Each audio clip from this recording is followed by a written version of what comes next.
ناظرین کرام، حضرت امیر خسرو دہلوی کے ایک شعر کا منظوم اردو ترجمہ پیش ہے۔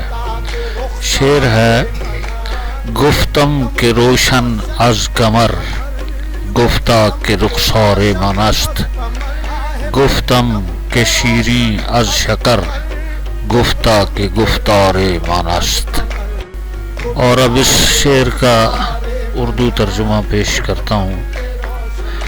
میں نے کہا کہ چودھویں کے چاند سے روشن ہے کیا، اٹھلا کے وہ رشک قمر بولا میرا رخسار ہے۔